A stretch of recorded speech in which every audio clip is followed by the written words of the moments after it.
Jeffrey Ansloos. I am an associate professor at the University of Toronto, where I direct the Critical Health and Social Action Lab. I am a First Nations person. I come from Fisher River Cree Nation in central Canada in the province of Manitoba. I'm also a psychologist. Working as a youth worker in a First Nations school, and during that work I really just started to better understand the ways in which I think our school systems as well as healthcare systems and social services were really failing Indigenous children, and particularly in addressing the impact of mental health, social and emotional well-being. And I saw that most directly in just the ways in which young people were dealing with the experiences of self-harm and navigating suicidality. And so from a very early part of my work in practice, it was a big issue that I saw and felt like I needed to better understand and respond to that issue in my work. And it's sort of been a thread that's characterized all of my work as a researcher and as an educator since then. What inspires me is that I really believe in the incredible brilliance of Indigenous young people. I think that they've been in so many parts of Canada as well as around the world systemically marginalized, discriminated against, and yet continue to create brilliant, beautiful lives and have so much strength and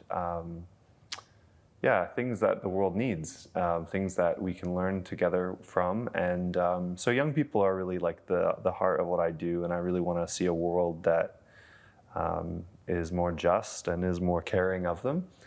And I think the other thing that keeps me going in the work, because it is difficult work to be so close to these issues, is I think the idea that if we can make life better for people, the issue of suicide becomes less and less relevant if the world is a more caring place. And so, yeah, to me that's a real source of strength. I also think our culture is a source of a lot of strength, to know that we're part of, this work right now is but part of a much longer story of Indigenous people's resistance against colonialism, and that this sort of struggle for life and struggle for social and emotional and material well-being is part of a history of Indigenous people's struggle, and that there's a lot of strength that comes from knowing that you're a part of a much larger story. One is that we build power by working together, that we can foster change, we can usher in transformation to health systems and social services and educational systems, not by working in isolation, but by working together and building power together. So that's one thing. I think the second thing that really stands out to me is that we have to find ways of acting on social determinants of health. It's one thing to name them, it's another thing to describe them, but it's a whole other thing to act on transforming them. And I think we've gotten really good in our field at naming them and describing them sometimes, but we need to get better at actually really creatively thinking about how do we begin to address these, and not just in one-off moments, but in coordinated and sustained ways that again help communities build power. Well, I hope that we thrive.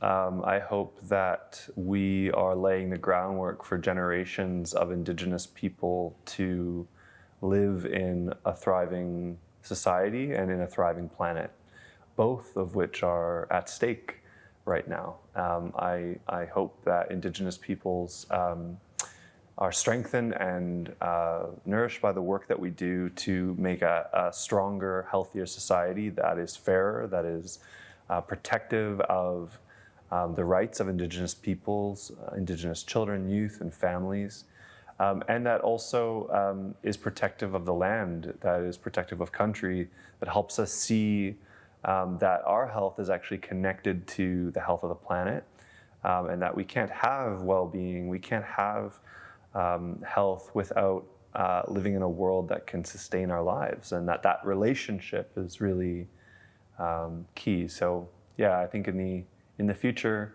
thriving people and a thriving planet is the goal.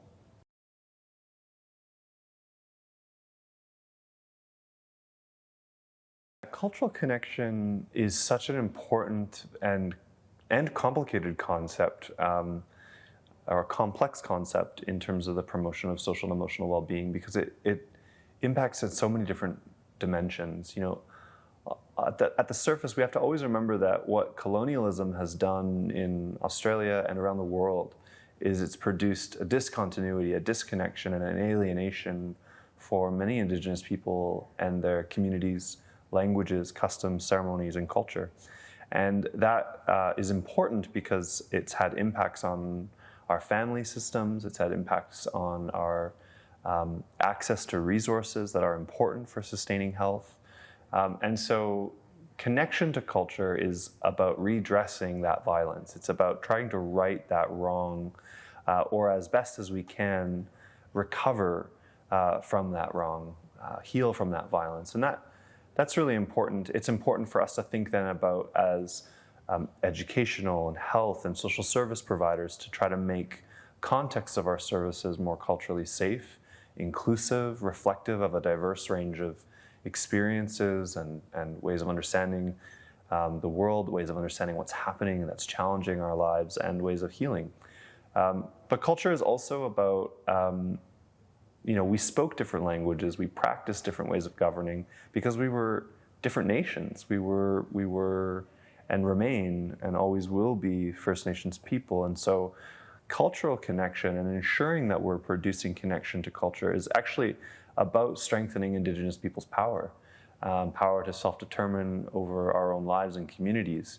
And that is that's the tough part about working around how to make sure that culture is at the center of what we do, because it's also about strengthening Indigenous communities' own ability to respond to the challenges that we face. And so, cultural continuity has been found in research around the world, particularly where I come from in Canada, to be a protective factor in suicide prevention. But it's not as easy as just saying, well, here's a cultural literacy program or a language program. It's about restoring power to where it belongs, helping communities govern their own social, health, and educational services, making sure that Indigenous women are in leadership, making sure that Indigenous children, youth have access to the services that they need, as well as the housing and food and water security that they need. So these cultural kind of factors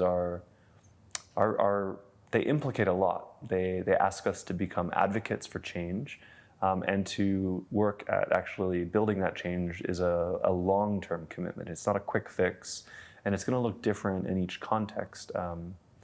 But it's why it's so important, because if we can address those sort of foundational ways in which our lives have been disrupted by various forms of systemic violence, we have a much stronger foundation to act upon the promotion of health and well-being.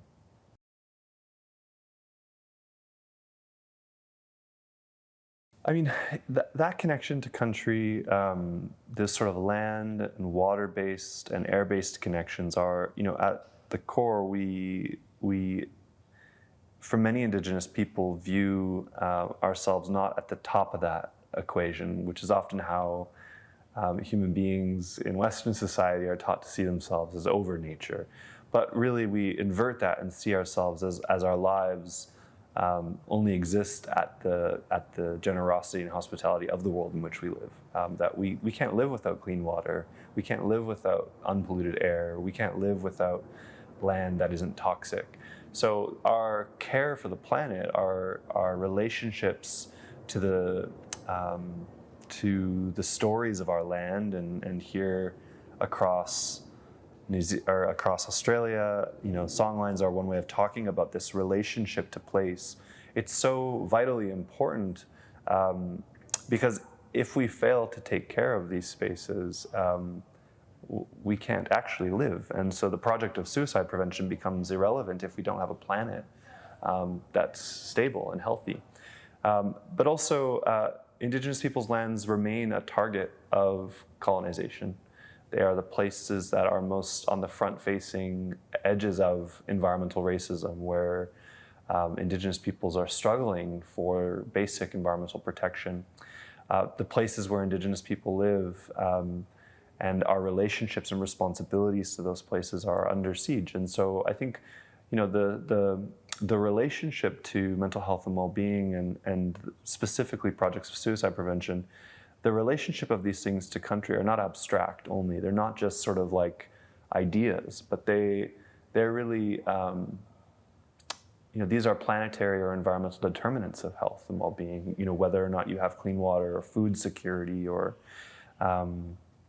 traditional ways of relating to country are ways that help us think about how we sustain life, where we get our food from, what obligations we have to take care of land, to steward land, how we navigate changing environments and changing climates. What we do where I'm from, or I live in Toronto, we live on a lake that's governed by an Indigenous law called the Dish with One Spoon Treaty, which is a reminder that we all take from this water. But when we take from this water, we have to remember that we are mindful that there will be future generations that must also take from this water. And so to make sure that we leave the water in a good way. I think that's like a way that I think about how a relationship to country changes how we think about mental health and well-being. We're not just targeting a person. We're not just trying to intervene on one person's experience, but we're remembering that if we can lift up a person in distress, if we can help make their life better, we're actually going to have a ripple effect on not only their community here and now, but on generations to come. And I think these are the intimate ways in which our relationships to country shape and really reinform how we think about social and emotional well-being.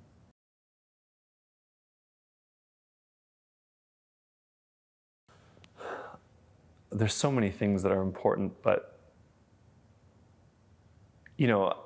I would say the things that we normally say, we want people to know that there's hope. We want people to, feel like there's a future that they're a part of. But what I really want young people to hear from me, and what I want them to know about the people that are sitting at this seminar today, is that we're all people who really only want a future if they're a part of it. We're people who really are committed to leaving the world better than we found it. And I think that we want young people to know that they're loved and that they have a place in our people, have a place in our communities, and that the stuff that's happened to them, the challenges that they inherit in this world as they're navigating it, are not their fault, but that they are, rooted in really complex structures and systems, and that the path forward is only possible really with them as a part of it, and that we can make the world better, but we're going to need their vital ideas, we're going to need their wisdom, I think ultimately that they matter deeply to the work that we're doing. And also, I don't know, this is less maybe hopeful than people want to hear, but also that I feel like we know it's hard. Like, I think that's something that's less like positive than people want to admit sometimes. But yeah, it's a struggle, that living is sometimes really hard, that the challenges that young people face are massive, and that it feels unpredictable, but that they're part of a longer story, that there's a lot of generations of Indigenous people who've navigated that sense, that unease, that complexity of the world, and that they're not alone. And that, we want to rally around them to make the world a better place for them to be in. And to reach out, to connect to us. We want to connect to you. And so please feel free to connect up to us, and we'll try to open doors and pathways that we can for you.